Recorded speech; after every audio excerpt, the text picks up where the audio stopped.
नमस्कार दोस्तों, कैसे हैं आप सभी। उम्मीद करता हूं कि आप अच्छे होंगे, स्वस्थ होंगे, सुरक्षित होंगे।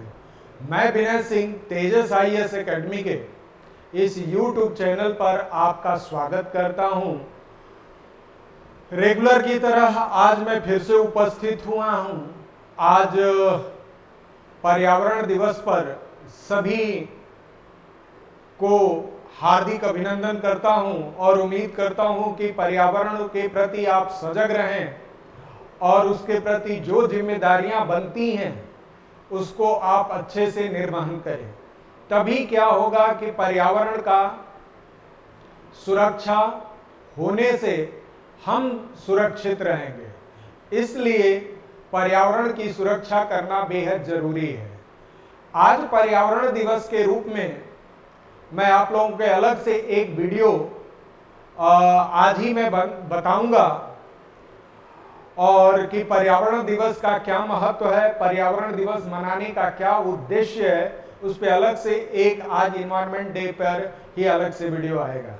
तो आज के जो टॉपिक है वो आज हम लोग देख लेंगे, क्योंकि हम वही करंट अफेयर्स में आपके सामने लेकर आता हूं जो हाईली मोस्ट इंपॉर्टेंट एग्जामिनेशन की दृष्टि से उपयुक्त होता है। वही टॉपिक आपके सामने लेकर मैं प्रेजेंट होता हूं। आज इस महीने के अगली कड़ी के रूप में 5 जून को आज हम लोग देखेंगे कि न्यूज का डीएनए और आरएनए क्या है। आज हमें न्यूज का डीएनए और आरएनए में मुख्यतः आज हम लोग को इतने टॉपिक पे स्टडी करना है और इतने टॉपिक पे स्टडी करने का मेन उद्देश्य यही है कि आज मुख्यतः जो हम लोग बात करेंगे वह बेसिकली, ध्यान देना, वह बेसिकली जो हम बात करेंगे वह होगा इसी का कि ये 5 टॉपिक है। इस 5 टॉपिक पे ये ध्यान देना, नीति आयोग और एसडीजी इंडिया इंडेक्स 2020 और 21, N10 ये H10N3 बर्ड फ्लू का पहला मानव मामला जो आया है उसके विषय में, आपदा प्रबंधन अधिनियम और 200 ये 2005 में आपदा प्रबंधन अधिनियम 2005 की जो सेक्शन 51 है वो आखिरकार क्यों आज चर्चा में है। उसी के बाद संघाई ये सहयोग संगठन SCO और मिशन शुक्र यानी ये मिशन वीनस के विषय में आज हम लोग स्टडी करेंगे। तो चलिए हम लोग एक एक करके देखना शुरू करते हैं। ध्यान देना, नीति आयोग पहले यह योजना आयोग के नाम से जाना जाता था। आपको मैं बता दूं कि नीति आयोग भारत के मल्टी डायमेंशनल डेवलपमेंट के लिए एक ऐसा प्रोग्राम तैयार करता है जो मानव की मूलभूत आवश्यकताओं के साथ साथ वैश्वीकरण और ये एलपीजी के कारण जो भारत की स्थिति है उसमें अपने आप को कैसे ढाला जाए, इसमें क्या है कि ये नीति आयोग हर साल अपना सभी तरह के रिपोर्ट तैयार करता है। उसी के संदर्भ में आज हम लोग देखने की कोशिश करेंगे कि आखिर में इससे किस तरह के क्वेश्चंस पूछे जाएंगे और यह किस तरह के करंट अफेयर्स यह हमारे लिए आज क्यों इंपॉर्टेंट है। तो सबसे पहले आप देख लेते हैं नीति आयोग। भारतीय, ध्यान देना, भारतीय राष्ट्रीय परिवर्तन संस्थान नीति आयोग की स्थापना 2015 में की गई थी। इसे 1950 में स्थापित योजना आयोग का स्थान लिया है। नीति का मतलब होता है NITI, ये नीति जो ये TI नीति का मतलब है ये नेशनल, ये आप देख सकते हो भारतीय राष्ट्रीय परिवर्तन संस्थान, ये national institute of transforming India की बात करते हैं। इसकी स्थापना 2015 में हुआ था, लेकिन यह योजना आयोग के रूप में 2015 में ही स्थापित किया गया था। योजना आयोग की तरह नीति आयोग का भी गठन केंद्र सरकार के द्वारा एक प्रस्ताव के द्वारा किया गया था। इसलिए न तो यह संवैधानिक संस्था है और न ही विधिक है, बल्कि एक संविधानेतर एक्स्ट्रा कॉन्स्टिट्यूशनल संस्था है जिसकी प्रकृति सलाहकारी है, ये एडवाइजरी है। तो पहला क्वेश्चन आपसे यही पूछा जा सकता है कि नीति आयोग क्या यह कॉन्स्टिट्यूशनल बॉडी है, या क्या यह स्टैट्यूटरी बॉडी है, या फिर क्या यह एक एडवाइजरी बॉडी है। तो आपको ध्यान देना होगा कि भारतीय संविधान में इस तरीके से कहीं चर्चा नहीं किया गया है। जब भारत 1947 में इंडिपेंडेंट हुआ था तो भारत के लिए एक ऐसे प्लेटफॉर्म की तैयार करने की आवश्यकता थी जो भारत को मल्टी डायमेंशनल डेवलपमेंट की बात कर सके, और यही योजना आयोग जो था जो मल्टी डायमेंशनल डेवलपमेंट के लिए स्ट्रेटजी और प्लानिंग करता था, उसी का 1950 में क्या हुआ था, इसका गठन किया गया था। और यह न तो एक कॉन्स्टिट्यूशनल बॉडी है और न स्टैट्यूटरी बॉडी है, बल्कि ये एक्स्ट्रा कॉन्स्टिट्यूशनल संस्था है जिसका नेचर जो है एडवाइजरी है, जो एक सलाहकारी है। यह नई संस्था परंपरागत दायरे से परे जाकर विकास के समग्र वातावरण के पोषण प्रदान करने में एक उत्प्रेरक का काम करता है। तो कहने का मतलब ये एक ऐसी संस्था है जो डेवलपमेंट के लिए मल्टी डायमेंशनल अप्रोचेज, स्ट्रेटजी और प्लानिंग के साथ काम करता है। इसी के साथ मैं बता दूं कि नीति आयोग का गठन क्या हुआ था, कब हुआ था, किस तरीके से हुआ था। तो मैं आपको बता दूं, नीति आयोग का गठन पदेन अध्यक्ष भारत के प्रधानमंत्री होता है। तो सबसे पहले नीति आयोग के पदेन अध्यक्ष जो होगा वो कौन होता है, भारत का प्रधानमंत्री होता है। इसके अलावा इस संस्था के संगठनात्मक ढांचे को निम्नलिखित पद होते हैं। जो इसके उपाध्यक्ष होते हैं, ध्यान देना, ये प्रधानमंत्री के द्वारा नियुक्त किए जाते हैं। इस तरीके से योजना आयोग के संगठनात्मक ढांचे के 3 तरह के सदस्य होते हैं। एक जो होते हैं पूर्णकालिक होते हैं, एक जो होते हैं अंशकालिक होते हैं, और एक जो होते हैं पदेन होते हैं, नॉमिनेटेड होते हैं, और एक पार्ट टाइम पार्शियल होते हैं, और एक परमानेंट होते हैं। तो परमानेंट यानी पूर्णकालिक होगा, अंशकालिक आप देख लीजिए पार्शियल टाइम के लिए होगा, और यह पदेन होगा। नीति आयोग की गवर्निंग काउंसिल, जो गवर्निंग काउंसिल होती है, वो शासी परिषद में सभी राज्यों के मुख्यमंत्री, ध्यान देना, इसमें इस गवर्निंग काउंसिल में क्या होता है, सभी राज्यों के मुख्यमंत्री विधानसभाओं वाले केंद्र शासित प्रदेशों के दिल्ली और पुडुचेरी के, ध्यान देना, एवं अन्य केंद्र शासित प्रदेशों के जो लेफ्टिनेंट गवर्नर होते हैं, यह होते हैं। तो ध्यान देना, सबसे पहले इसका अध्यक्ष कौन होता है, प्रधानमंत्री होता है। इसका उपाध्यक्ष कौन होता है, वह प्रधानमंत्री के द्वारा नियुक्त किया जाता है। ये इसके सदस्य जो होते हैं 3 तरह के होते हैं, एक परमानेंट होते हैं, पार्शियल टाइम के लिए होते हैं, और एक नॉमिनेटेड होते हैं। उसके बाद इस गवर्निंग काउंसिल के मेंबर्स कौन होते हैं, तो भारत में जितने राज्य हैं उसके मुख्यमंत्री, और अगर यूनियन टेरिटरीज है तो उसके लेफ्टिनेंट गवर्नर होते हैं। तो ध्यान देना, दिल्ली और पुडुचेरी में मुख्यमंत्री होता है, इसलिए वहां के मुख्यमंत्री होते हैं। अदरवाइज जहां यूनियन टेरिटरी है तो वहां जो होगा वो लेफ्टिनेंट गवर्नर जो होंगे, यह आप गवर्निंग बॉडी यानी नीति आयोग के गवर्निंग काउंसिल के क्या होंगे, सदस्य होंगे। इसी के साथ आपको मैं बता दूं कि इसके गठन का कार्य एवं उद्देश्य क्या था। तो कोऑपरेटिव फेडरलिज्म की बात करता है, ध्यान देना, यह सहकारी संघवाद पर, ये कोऑपरेटिव फेडरलिज्म की बात करता है। कोऑपरेटिव फेडरलिज्म का मतलब होता है कि भारत के सभी संस्थाएं मिलके क्या करेंगे, सभी संस्थाएं एक दूसरे, ये सभी संस्थाएं क्या होंगे, इंडिपेंडेंट होगी, और सभी संस्थाएं एक दूसरे पे मिलके काम करेगी, पर जोर देते हुए राष्ट्रीय विकास यानी नेशनल डेवलपमेंट के नेशनल डेवलपमेंट में बराबर के साझेदारी के रूप में राज्यों की भूमिका को सशक्त करना था। यानी यह जो जिस प्रिंसिपल पे काम करेगा वो कोऑपरेटिव ये फेडरलिज्म होगा। सरकार के सभी स्तरों पर सुशासन की, गुड गवर्नेंस की बात करेगा। नीतिगत ये विशेषज्ञता प्रदान करने के लिए थिंक टैंक के रूप में काम करेगा, जिसमें थिंक टैंक के भी रूप में यह काम करेगा। इसके अलावा संयुक्त विकासात्मक लक्ष्यों को पाने के लिए केंद्र एवं राज्यों के विभिन्न एजेंसियों के बीच यह तालमेल सुनिश्चित करेगा, ताकि केंद्र और राज्य के बीच में सुनिश्चित होकर उसका प्रॉपर वे में डेवलपमेंट हो सके।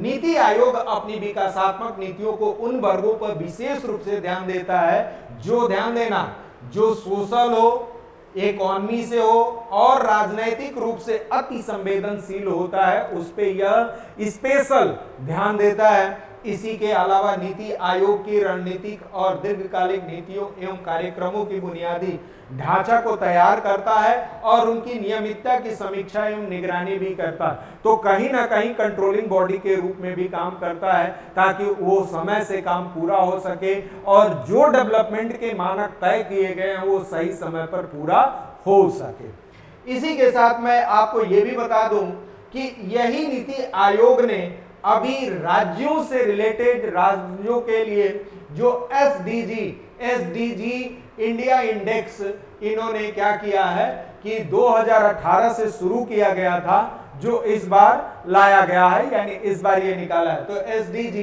पहली बार एसडीजी इंडिया, ध्यान देना, ये सस्टेनेबल डेवलपमेंट गोल की बात करता है कि एसडीजी इंडिया इंडेक्स कि नीति आयोग के द्वारा 2018 में जारी किया गया। तो पहली बार यह इंडेक्स कब जारी किया गया? 2018 में जारी किया गया था और 2018 में अपने उद्घाटन से यह सूचकांक व्यापक रूप से सतत विकास लक्ष्यों यानी सस्टेनेबल डेवलपमेंट गोल को प्राप्त करने के दिशा में राज्य और केंद्र शासित प्रदेशों के द्वारा की गई प्रगति का दस्तावेजीकरण और उनकी रैंकिंग निर्धारित कर रहा है।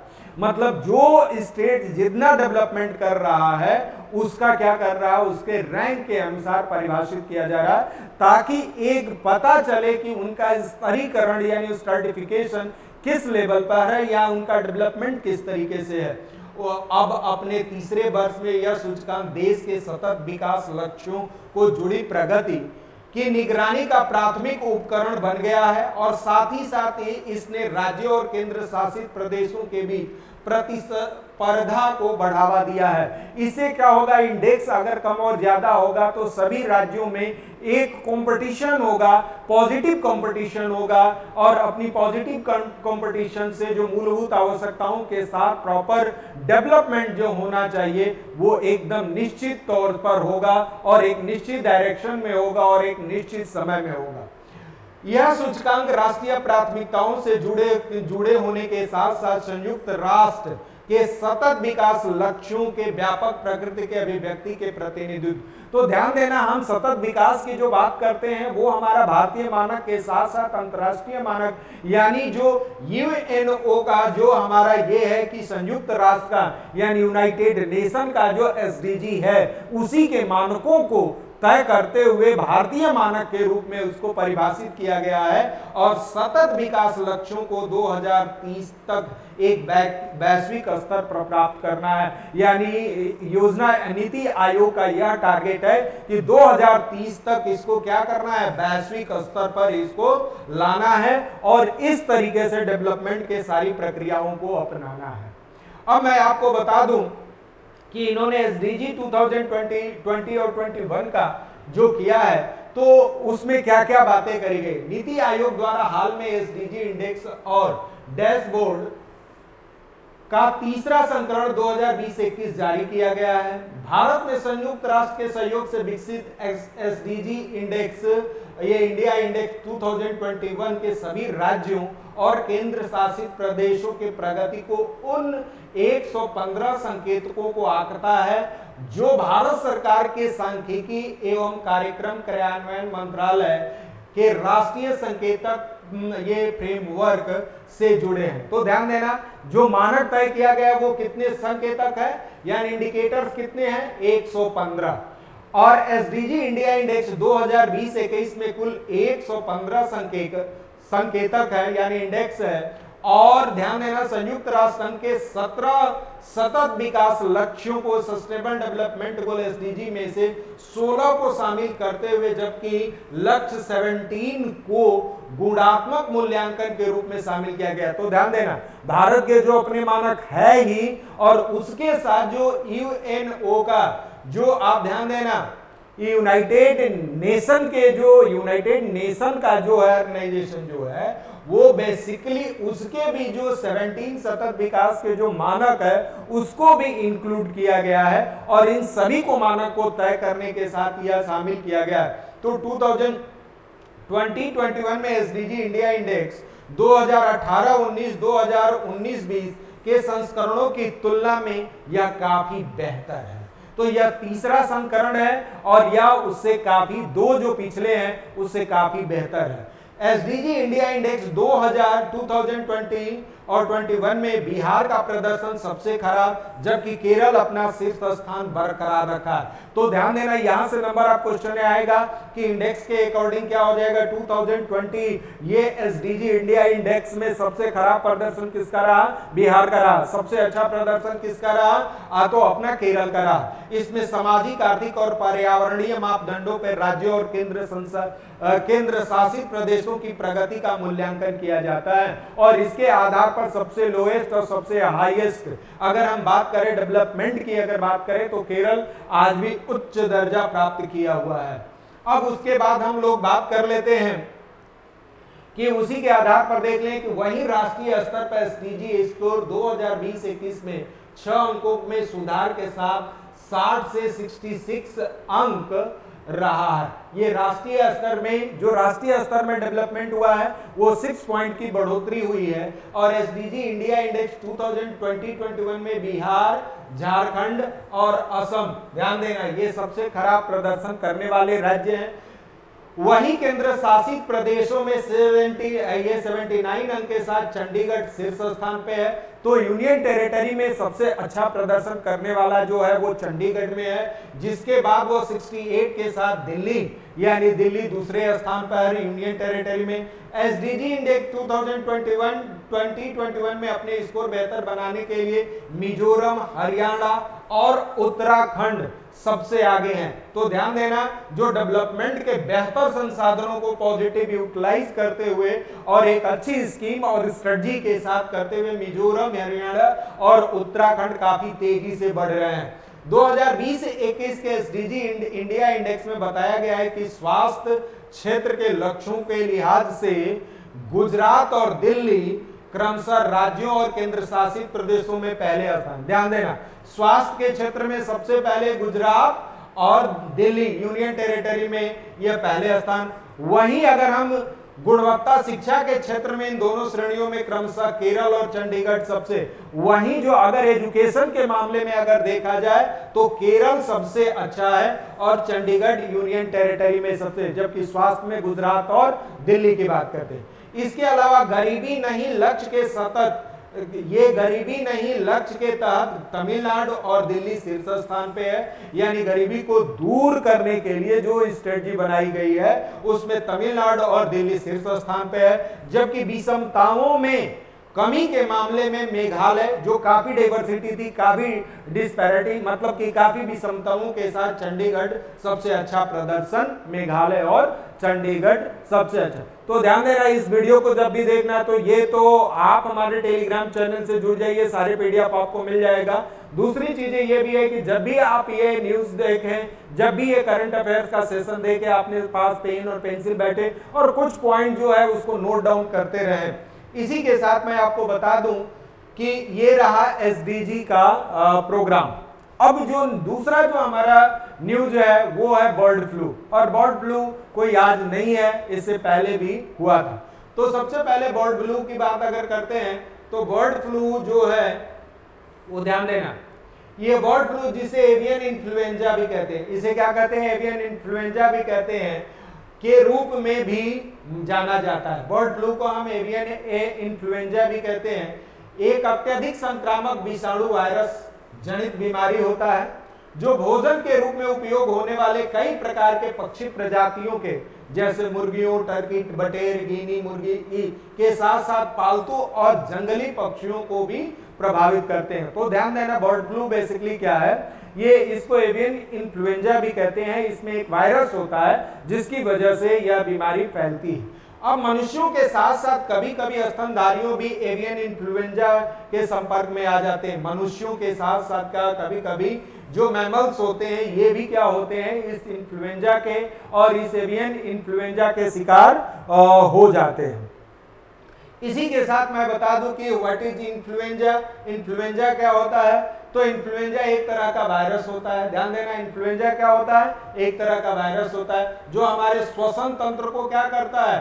अत्यंत संक्रामक रोग से प्रभावित करता है। इससे हमारा, इस इन्फ्लुएंजा से हमारा जो रेस्पिरेटरी सिस्टम है वो सबसे ज्यादा डैमेज होता है। फ्लू जो होते हैं वो 3 प्रकार के होते हैं, जिनको हम लोग क्या कहते हैं? ए, बी और सी के नाम से। इसमें ए और बी इन्फ्लुएंजा का कारण बनता है। ध्यान देना, जो सबसे ज्यादा जो संक्रमण की प्रवृत्ति होती है ए और बी में होती है, जबकि टाइप सी भी फ्लू के लक्षणों को दर्शाता, लेकिन इस तरह का फ्लू को कम देखने को मिलता। यानी टाइप सी का जो फ्लू है वो बेसिकली कम क्या करता है कि संक्रमित करता है।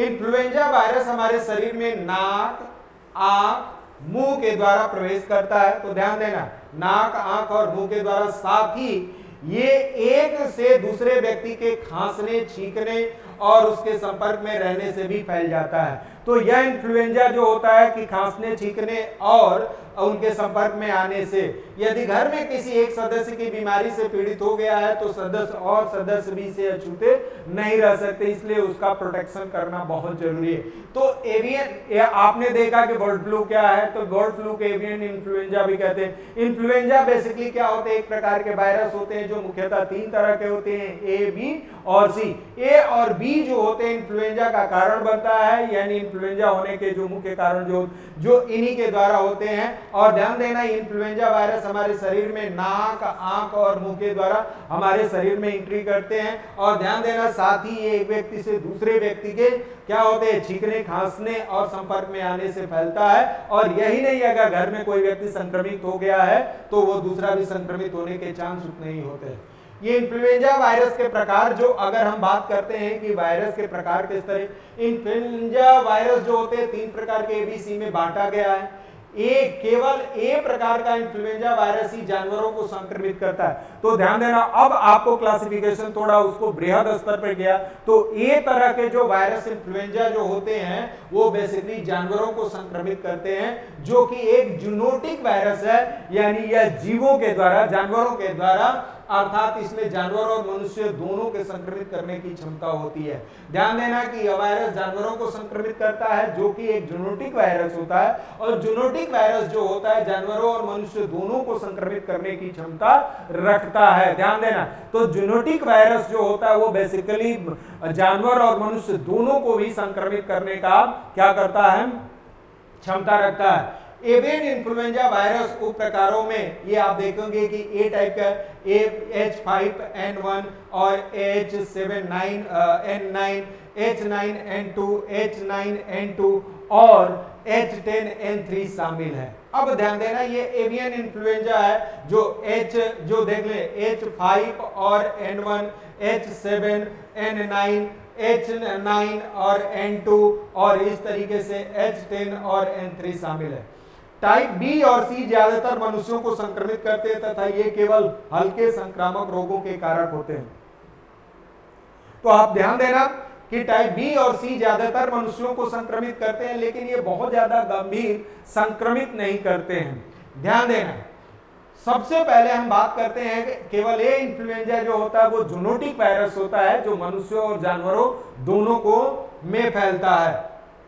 अब इन्फ्लुएंजा वायरस के वर्गीकरण को किस तरीके से इसका वर्गीकरण किया जाता है, तो ध्यान देना, इन्फ्लुएंजा वायरस 2 तरह के प्रोटीन, ध्यान देना, एक को हम कहते हैं हेमाग्लूटिन, ये, और दूसरा होता है न्यूरामिनिडेज, ये होता है न्यूरामिनिडेज। ये न्यूरामिनिडेज जो होता है और हेमाग्लूटिनिन, ये हेमाग्लूटिनिन और न्यूरामिनिडेज, यह जो होते हैं, इन्हीं के आधार पर हम लोग क्या करते हैं, यह एक प्रकार का, और वैसे भी वायरस एक प्रकार का प्रोटीन होता है जो, ध्यान देना, हेमाग्लूटिनिन और न्यूरामिडिसिन, ये क्या होता है कि इसी के आधार पर इसका क्लासिफिकेशन किया जाता है। उदाहरण के लिए एक वायरस जिसमें HA, ध्यान देना, HA7 प्रोटीन है और NA9 प्रोटीन होता है। ध्यान देना, एक वायरस जिसमें HA7 प्रोटीन और NA9 प्रोटीन होता है,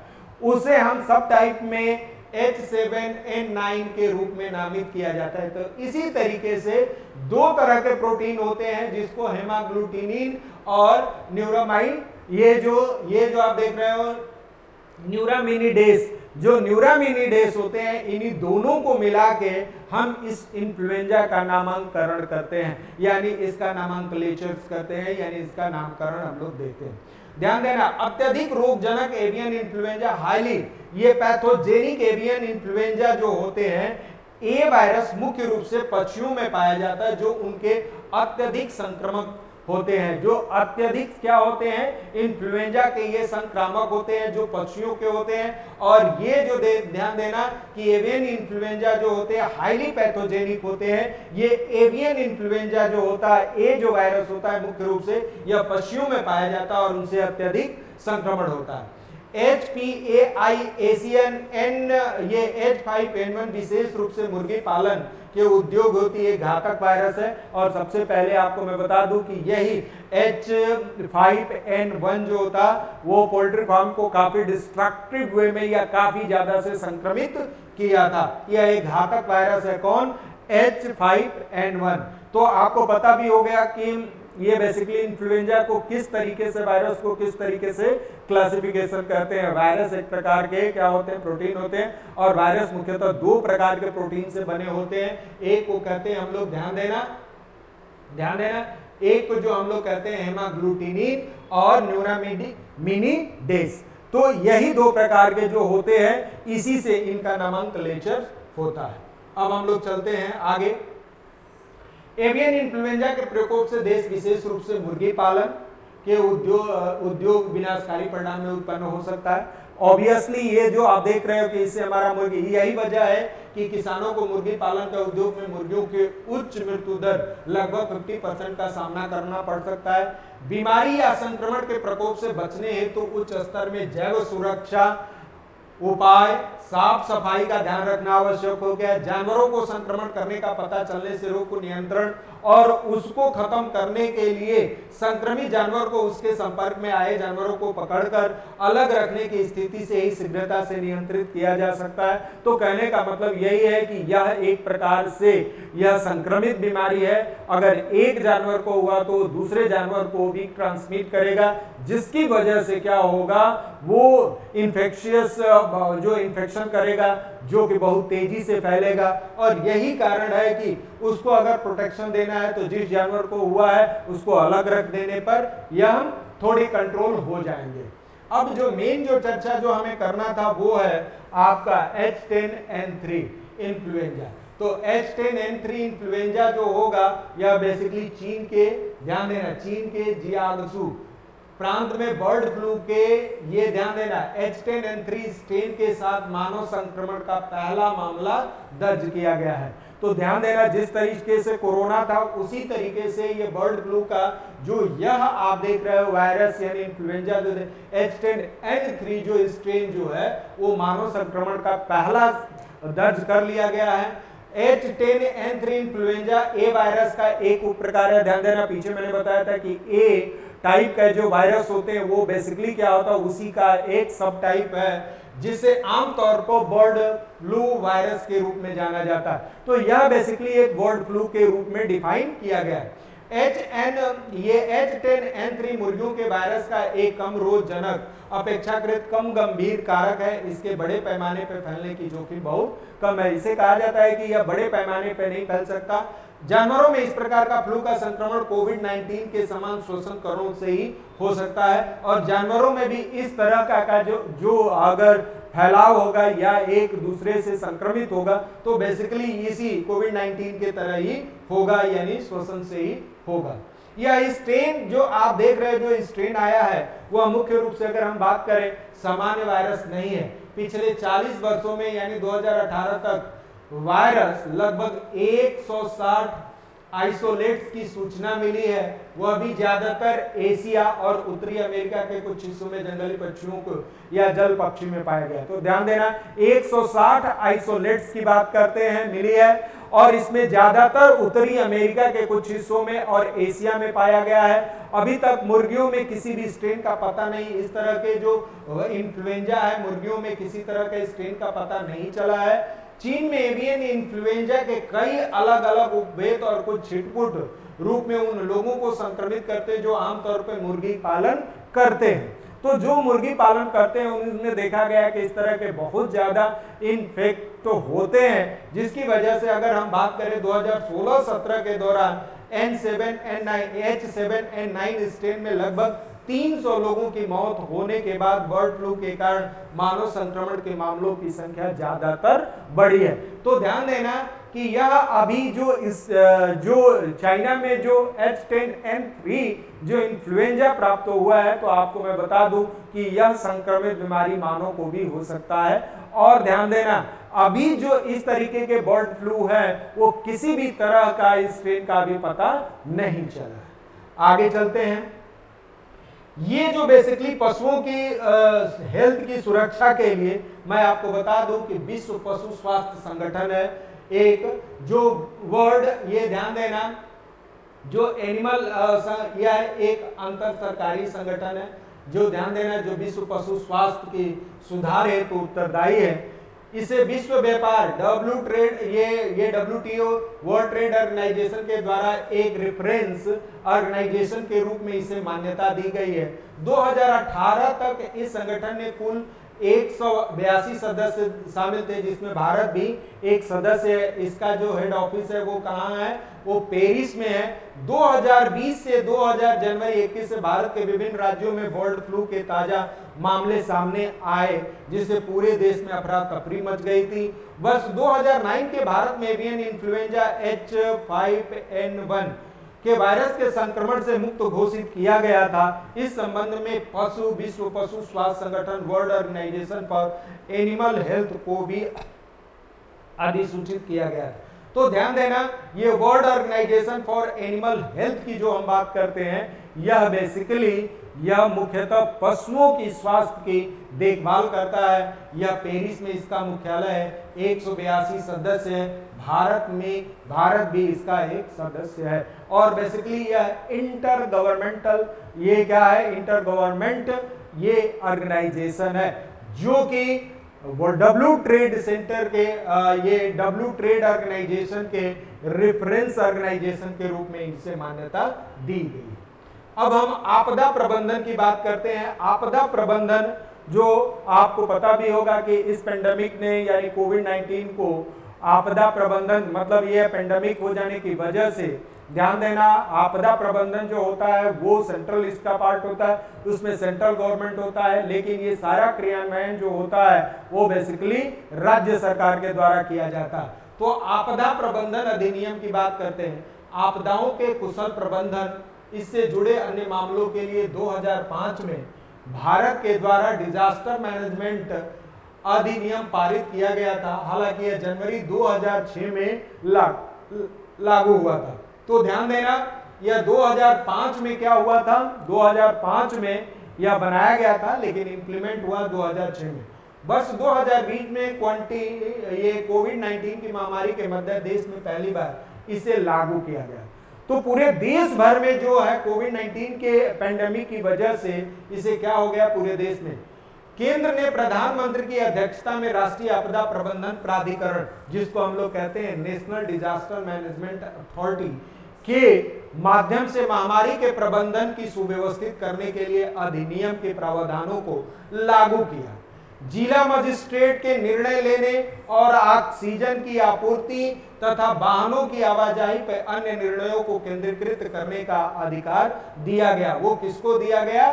डिस्ट्रिक्ट मजिस्ट्रेट को। ये डिस्ट्रिक्ट मजिस्ट्रेट को इस तरह के चीजें दिया गया। तो ध्यान देना ये 2020 में कोविड-19 की वजह से पूरे भारत भर में लागू किया गया और केंद्र ने प्रधानमंत्री की अध्यक्षता में एक अथॉरिटी बनाई जिसको राष्ट्रीय आपदा प्रबंधन प्राधिकरण कहते हैं। और इसमें यह कहा गया है कि जिला मजिस्ट्रेट के निर्णय लेने और ऑक्सीजन आपूर्ति और वाहनों की आवाजाही एवं अन्य निर्णयों को केंद्रीकृत करने का अधिकार दिया गया।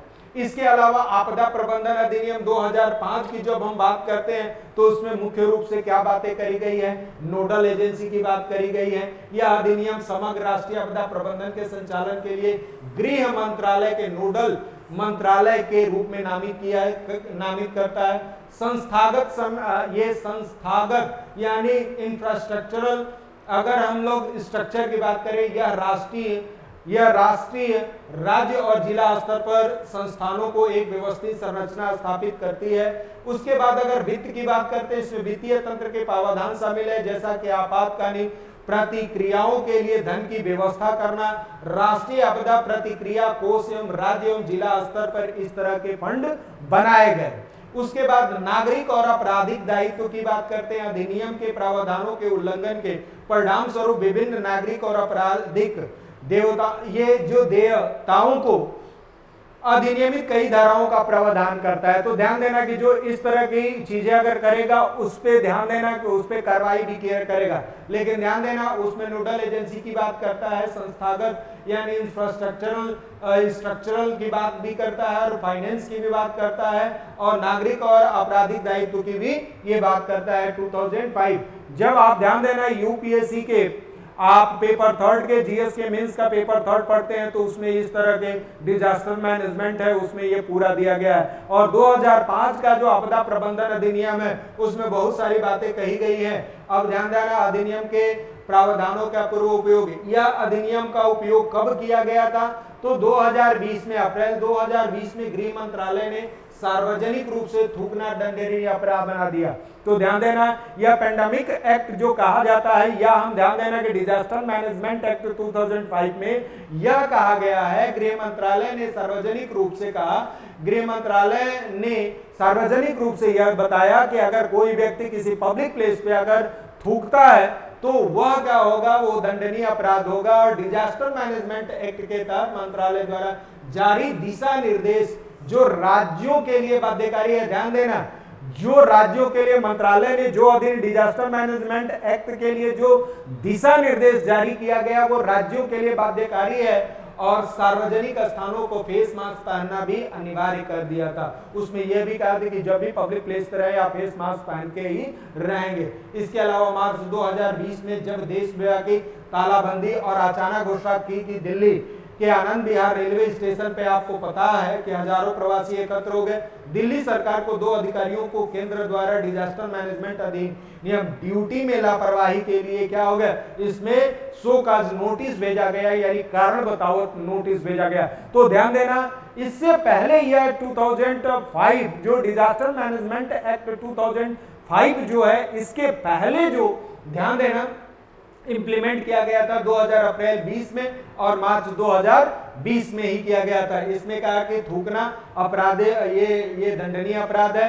सार्वजनिक स्थानों पर मास्क पहनना जरूरी है। 2020 में ये आनंद विहार रेलवे स्टेशन पे जब हजारों प्रवासी क्या हो गए थे कि इकट्ठा हो गए थे, उस पे डिजास्टर मैनेजमेंट 2005 के एक्ट के अकॉर्डिंग क्या किया गया था, ये लापरवाही के वजह से क्या हो गया कि इनको शो काज नोटिस दिया गया 2 आईएएस ऑफिसरों को। इसके अलावा आपदा प्रबंधन 2 की सेक्शन ये 51 की हम बात कर लेते हैं।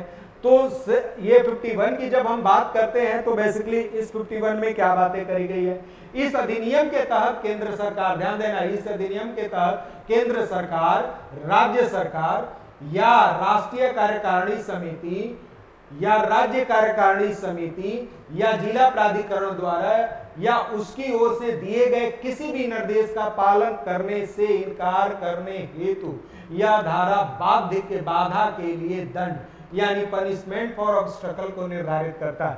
तो ध्यान देना सेक्शन ये 51 क्या करता है कि अधिनियम के तहत केंद्र सरकार की बात करते हैं, राज्य सरकार की बात करते हैं, राष्ट्रीय कार्यकारिणी समिति की बात करते हैं, राज्य कार्यकारिणी समिति या जिला प्राधिकरण की बात करते हैं के द्वारा उसकी ओर से दिए गए किसी भी निर्देश का पालन न इनकार करते हुए यह धारा बाधा के लिए दंड, यानी जिस वजह से आप उपस्थित नहीं हुए, उसकी अवहेलना किए, तो उसके लिए यह निर्धारित करता है। आदेशों का पालन करने से इनकार करने वाले को 1 वर्ष तक की कैद या जुर्माना या दोनों सजा हो सकती है। यदि इस इनकार की वजह से लोगों की मृत्यु हो जाती है तो उत्तरदायी व्यक्ति को 2 वर्ष तक के कारावास की सजा हो सकती है। यह ध्यान देना, यह डिजास्टर मैनेजमेंट एक्ट सेक्शन 51 में यह मेंशन किया गया है। अधिनियम धारा 51 में 2 महत्वपूर्ण प्रावधान है। ये सेक्शन 51 के 2 क्लॉजेज जो हैं वो काफी फेमस हैं, और वो फेमस होने की वजह क्या है, इस अधिनियम के तहत कि कोई व्यक्ति व्यक्ति की ओर से कार्रवाई बिना उचित कारण और किसी अधिकारी के द्वारा बिना उचित अनुमति या वैध बहाने के कर्तव्य का पालन करने में विफलता होनी चाहिए। तो ये जो अधिनियम के तहत किसी ओर से कार्रवाई बिना उचित कारण के और किसी अधिकारी द्वारा बिना उचित अनुमति या वैध बहाने के कर्तव्य का पालन करने में विफलता के लिए यह सेक्शन 51 बताता है। उसके बाद कहता क्या है, उसके बाद जो चर्चा का कारण रहा है, यह बेसिकली चर्चा का जो कारण रहा है कि ये सेक्शन 51 के द्वारा 2 क्लॉजेज दिया गया है कि अगर कोई, अब क्या हुआ, अभी जो रिसेंट में वेस्ट बंगाल और सेंटर को लेके जो चल रहा है, वेस्ट बंगाल के मुख्य पूर्व सचिव गृह मंत्रालय द्वारा आपदा प्रबंधन अधिनियम, ये डिजास्टर मैनेजमेंट एक्ट 2005 की धारा, ये सेक्शन 51 के तहत कारण बताओ नोटिस दिया गया है। बंगाल के कलाई कुंडा में प्रधानमंत्री की अध्यक्षता में चक्रवात यास पे समीक्षा बैठक में भाग लेने के लिए केंद्र के निर्देशों का पालन करने में विफल रहने पर यह नोटिस जारी किया गया है। यह ध्यान देना, यह अधिकार है कि वह नोटिस जारी किया गया। ऑलरेडी इसका उपयोग करते हुए आपको मैंने बताया कि अप्रैल 2020 और मार्च 2020 में इस तरह के केसेज आ चुके हैं और उस पे इंप्लीमेंट भी हुआ है। इस अधिनियम डिजास्टर मैनेजमेंट 2051B का उल्लंघन है, जो कि यह जो अगर हम बात करें कि ये जो पूर्व मुख्य जो सचिव थे, ये 51B के उल्लंघन है। ये डीओपीटी कार्मिक एवं प्रशिक्षण विभाग में भारतीय प्रशासनिक सेवा IAS अधिकारियों का कैडर नियंत्रण प्राधिकरण है, लेकिन ये डिजास्टर मैनेजमेंट एक्ट 2005 के प्रावधानों के तहत कारण बताओ नोटिस जारी किया है, जो गृह मंत्रालय के अधिकार क्षेत्र में है। ऑलरेडी पहले भी मैंने चर्चा किया है कि यह गृह मंत्रालय के यानी होम मिनिस्ट्री के अंतर्गत काम करता है। अब है संघाई सहयोग संगठन। तो संघाई सहयोग संगठन की अगर हम बात करते हैं तो अभी रिसेंट में ये चर्चा आ रहा है। ये वर्ष 2001 में स्थापित एक अस्थायी अंतर सरकारी अंतरराष्ट्रीय संगठन जो यूरेशिया मतलब एशिया और यूरोप राजनीतिक आर्थिक सुरक्षा संगठन है, जिसका उद्देश्य संबंधित क्षेत्र में शांति, सुरक्षा और स्थिरता को बनाए रखना। एशिया प्रशांत क्षेत्र में बढ़ती केंद्रीयता के कारण SCO का व्यापक रूप से पूर्व का गठबंधन यानी अलायंस ऑफ द ईस्ट माना जाता है। इस क्षेत्र में प्राथमिक सुरक्षा स्तंभ के रूप में कार्य करता है। भौगोलिक कवरेज के आबादी के मामले में यह विश्व का सबसे बड़ा क्षेत्रीय संगठन है। यह ध्यान देना, भौगोलिक कवरेज और आबादी यानी जनसंख्या के आधार पर और क्षेत्रफल के आधार पर विश्व के सबसे बड़ी यह क्षेत्रीय संगठन है, जो यूरेशिया महाद्वीप के 3/5 भाग यानी कि 3/5 भाग का मतलब यह हो जाएगा कि 60% और मानव आबादी के लगभग 50% का कवर करता है। रूसी और चीनी एससीओ की अधिकारी भाषा है, जो ऐसे संघाई कोऑपरेशन जो ऑर्गेनाइजेशन है वो बेसिकली उसकी आधिकारिक भाषा रशिया और चाइनीज है। सदस्य देश में वर्तमान में इसके सदस्य ध्यान देना कजाकिस्तान है, चीन है, किर्गिस्तान है, रूस है, तजाकिस्तान है, उज्बेकिस्तान है, भारत और पाकिस्तान है। पर्यवेक्षक दर्जा ऑब्जर्वर कंट्री के रूप में अगर देखा जाए अफगानिस्तान है, बेलारूस है, ईरान है और मंगोलिया है। वार्ता साझाकार जो होता है जो देश है अजरबैजान है, आर्मेनिया है, कंबोडिया है, नेपाल है, तुर्की और श्रीलंका है। तो यह आप इस मैप से देख के आप पता कर सकते हैं। तो ध्यान देना, ये आप देख रहे हो ये मेंबर जो होते हैं मेंबर सदस्य में कजाकिस्तान, रशिया, चाइना जो आप देख रहे हो इस तरीके से यह जो कंडीशन है ये संघाई कोऑपरेशन के ये परमानेंट सदस्यों की बात करते हैं। फिर ऑब्जर्वर कंट्री पहले जो था ऑब्जर्वर कंट्री और इस तरीके, तो ये संघाई अभी रिसेंट में ही इनमें ये आम मास मीडिया को लेके एक एग्रीमेंट हुआ है, इसीलिए चर्चा में रहा। अब चलते हैं शुक्र मिशन। शुक्र मिशन की अगर हम बात करते हैं तो नासा ने आप देखो मिस्र मिशन, ये शुक्र मिशन की अगर बात करते हैं तो यह आप देख रहे हो ये है वीनस, यानी इसको हम लोग क्या कहते हैं, शुक्र कहते हैं। यानी अगर हम बात करें कि सन से यह दूसरे स्थान पर यह है, तो इनके विषय में थोड़ा सा जान लेते हैं कि बेसिकली क्या है। इनका नाम प्रेम और सुंदर की रोमन देवी, ध्यान देना, सुंदर और रोमन देवी के नाम पर रखा गया था। यह आकार और द्रव्यमान में सौरमंडल का छठा ग्रह और सूर्य से दूसरे स्थान पर, सूर्य से दूरी के अनुसार अगर देखा जाए तो दूसरे पर है। यह चंद्रमा के बाद रात के आकाश में दूसरी सबसे चमकीली प्राकृतिक वस्तु है। शायद यही कारण है कि यह पहला ग्रह था जो दूसरी सहस्त्राब्दी में, यानी दूसरी सहस्त्राब्दी ईसा पूर्व आकाश में अपनी गति के कारण जाना जाता था। हमारे सौरमंडल के अन्य ग्रहों के विपरीत सूर्य और यूरेनस अपनी धुरी के दक्षिणावर्त घूमते हैं। आपको पता भी होगा कि अर्थ हमारी जो होती है वेस्ट टू ईस्ट होती है, जबकि ये ईस्ट टू वेस्ट होते हैं। शुक्र और यूरेनस जो ऐसे दो ऐसे हमारे प्लेनेट हैं जो कि हमसे विपरीत दिशा में घूमते। कार्बन डाइऑक्साइड की उच्च सांद्रता के कारण यह सौरमंडल का सबसे गर्म गैस है। यहाँ कार्बन डाइऑक्साइड की जो कंसंट्रेशन है वो काफी ज्यादा है, इसीलिए सबसे गर्म गैस है जो एक तीव्र ग्रीन हाउस प्रभाव पैदा करने का काम करता है, जिसे यह ग्रीन हाउस गैस इफेक्ट। शुक्र पर एक दिन पृथ्वी के एक वर्ष से ज्यादा का लंबा होता है। सूर्य की एक परिक्रमा पूरी करने की तुलना में शुक्र अपनी धुरी पर घूर्णन अधिक समय लगाता है।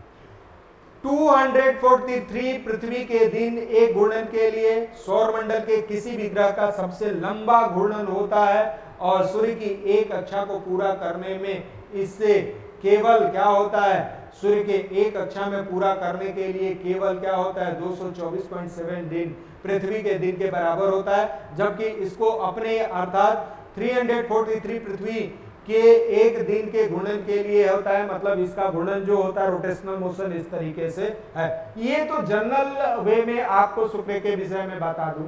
शुक्र और पृथ्वी में कुछ रिलेशंस है और यह रिलेशंस क्या हो?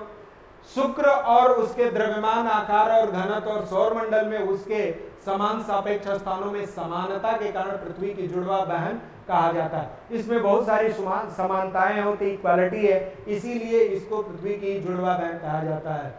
शुक्र से ज्यादा कोई ग्रह पृथ्वी के करीब नहीं पहुंचता है। अपने निकटतम स्तर पर यह चंद्रमा के अलावा पृथ्वी के सबसे निकटतम बड़ा पिंड है। शुक्र का वायुमंडलीय दबाव पृथ्वी के वायुमंडलीय दबाव से 90 गुना ज्यादा है।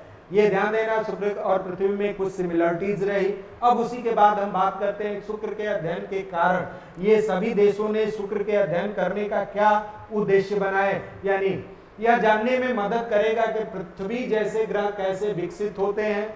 पृथ्वी के आकार में जो एक्सोप्लैनेट हमारे सूर्य के अलावा किसी अन्य तारे की परिक्रमा करने वाले ग्रह का क्या स्थितियां मौजूद है। आपको भी पता है कि हमारा अर्थ जो होता है सन का रिवॉल्विंग यानी हेलियोसेंट्रिक कंसेप्ट के अकॉर्डिंग अगर देखा जाए तो सेंटर में सन है और उसके अगल बगल जो होगा क्या होगा, सन रिवॉल्व करेगा। तो कहने का मतलब होता है कि यह उल्टे दिशा में होता है। जैसे हमारे अर्थ वेस्ट टू ईस्ट होती है तो ये ईस्ट टू वेस्ट करते हैं। तो उसमें यह देखा जाए कि उसमें और इसमें क्या परिवर्तन हो सकता है, या पृथ्वी की उत्पत्ति के विषय में क्या परिवर्तन, यह पृथ्वी के जलवायु के प्रतिरूप में मदद करेगा, प्रतिरूपण में मदद करेगा और यह एक चेतावनी के रूप में कार्य करता है कि किसी ग्रह की जलवायु कितने रूप से बदल सकती है, यानी कि वहां जलवायु बदलने के कौन कौन से फैक्टर मौजूद हैं। अब आपको मैं बता दूं कि अन्य देशों का मिशन शुक्र क्या कहता है। तो मिशन शुक्र ये कहता है कि अमेरिका ने मेरिनर श्रृंखला में 1962 और 1974 और 1970 ये जो आप देखोगे मेरिनर श्रृंखला में ये शुक्र के अध्ययन के लिए भेजा था। उसके बाद 1978 में पायनियर वीनस फर्स्ट और वीनस पायनियर वीनस 2 ये, और 1989 में मैगलन, ये जो था अन्य देशों के मिशन में अमेरिका ने सबसे पहले ये जो शुक्र मिशन के लिए ये आज तक 1962, 1974, 1978 पायनियर ये वीनस 2 और ये पायनियर वीनस 2 के और फर्स्ट और 2 और 89 में मैगलन ने रूस अंतरिक्ष यान ने ये वेनेरा श्रृंखला में, ध्यान देना वेनेरा श्रृंखला में ये 1967, 1983, 1985 में वेगास फर्स्ट और सेकंड ने ये, तो 1985 में वेगास फर्स्ट और सेकंड छोड़ा था, जबकि वेनेरा श्रृंखला में 67 और ध्यान देना 1983 और 1985 में। जापान 2015 में आकात्सुकी, ये ध्यान देना आकात्सुकी या आकात्सुकी जो है ये 2015 में, यूरोप 2005 में वीनस एक्सप्रेस के नाम से इस पे मिशन छोड़ा था, और भारत 2024 में शुक्रयान नाम से यह ऑर्बिटर लॉन्च करने की योजना बनाई है। यानी कि ध्यान देना 2024 में भारत भी कहां भेजने की कोशिश करेगा, वीनस पर भेजने की कोशिश करेगा। उसके बाद नेशनल, जिसको हम लोग नासा कहते हैं, तो national aeronautics and space administration NASA ने शुक्र ग्रह के लिए दो नए रोबोटिक मिशन की घोषणा की है। इससे पहले वैज्ञानिक ग्रह से रेडियो तरंगों के माध्यम से शुक्र के बारे में नया डेटा प्राप्त किया। ये नए मिशन ग्रह जो वायुमंडल जो कि कोर तक अधिकतम कार्बन डाइऑक्साइड से बना है के बारे में विचार देगा। तो इसने 2 रोबोट भेजा है, 2 नए रोबोट मिशन की घोषणा किया है। और इसका जो अगर नोमेनक्लेचर की बात करें, इन दोनों संयुक्त मिशनों का उद्देश्य यह समझना है कि, ध्यान देना, यह समझना है कि कैसे शुक्र सतह पर शीशों के पिघलाने में सक्षम जो इन्फर्नो जैसी दुनिया का निर्माण हुआ है। इन्फर्नो का मतलब होता है कि जो लेड होता है यानी पीबी होता है उसको ये पिघला देता है, इतनी टेम्परेचर होती है। ये डाविंसी प्लस जो है इसका, इस 2 मिशनों में से पहला होगा। यह इस ग्रह के घने बादल, ध्यान देना, घने बादल वाले शुक्र ग्रह को क्या करेगा, वातावरण को, वहां के क्लाइमेट को क्या करेगा, विश्लेषण करेगा। क्या इन्फर्नो के कभी महासागर था और क्या यह संभव रहने का योग्य था, यह गैसों के मापने के लिए एक छोटा सा यान वायुमंडल में उतरेगा। तो ध्यान देना, एक छोटा सा यान वायुमंडल में डाविंसी प्लस।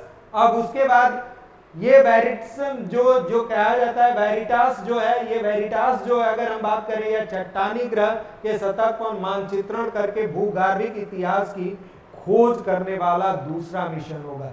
तो ध्यान देने, इसमें 2 रोबोट होंगे। पहला जो होगा डाविंसी प्लस होगा, और डाविंसी प्लस जो होगा वो बेसिकली क्या करेगा, वहां के वातावरण का विश्लेषण करेगा। जबकि वेरिटास जो होगा वो बेसिकली क्या करेगा, ये जियोलॉजिकल हिस्ट्री के विषय में बतलाएगा। तो ये शुक्र मिशन का भी नासा का जो रिपोर्ट आया है, और इस तरीके से चीजें जो किया गया है, जो काफी फ्रूटफुल होगा किसकी स्टडी के लिए, वीनस की स्टडी के लिए। इसी के साथ मैं आपसे जो 5 टॉपिक आज डिस्कशन किया हूं, उसमें सबसे पहले नीति आयोग और एसडीजी इंडेक्स के विषय में आज चर्चा किया हूं। उसके बाद अगर हम बात कर लें तो हम बर्ड फ्लू के विषय में चर्चा किए। उसके बाद डिजास्टर मैनेजमेंट सेक्शन 51 की बात करें, डिजास्टर मैनेजमेंट एक्ट 2005 सेक्शन 51 की बात किए। उसके बाद की अगर हम बात कर लें तो ध्यान देना कि जो सीक्वेंस मैंने बनाया है या जो टॉपिक आपके सामने मैं लाया हूं वो मोस्ट इंपॉर्टेंट आज के न्यूज में है।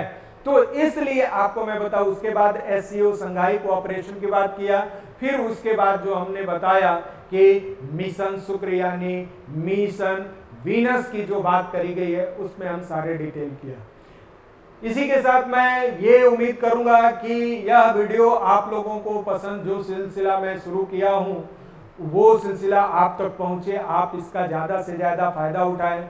इसी के साथ मैं आपसे ये भी कहूंगा कि आप इसका ज्यादा से ज्यादा ध्यान दें, और आने वाले कॉम्पिटिटिव एग्जाम में इससे ज्यादा क्वेश्चन नहीं पूछेगा। इसीलिए मैं विनय सिंह आप लोगों को पर डे करंट अफेयर्स के उन्हीं चीजों को लाऊंगा जो करंट अफेयर जो यूपीएससी है या अदर कॉम्पिटिटिव स्टेट पीएससी और अदर कॉम्पिटिटिव एग्जाम्स में यहीं से नंबर ऑफ क्वेश्चन पूछे जाएंगे, तो वही आपके सामने मैं ला रहा हूं। इसी के साथ मैं आपसे विदा लेता हूं। उम्मीद करता हूं कि आप सुरक्षित होंगे, स्वच्छ होंगे, सुरक्षित होंगे, स्वस्थ होंगे और अपने डेली रूटीन के अनुसार अपने इम्यून को स्ट्रॉन्ग करें और आप स्वस्थ रहें और अपनी पढ़ाई करें। Thank you very much.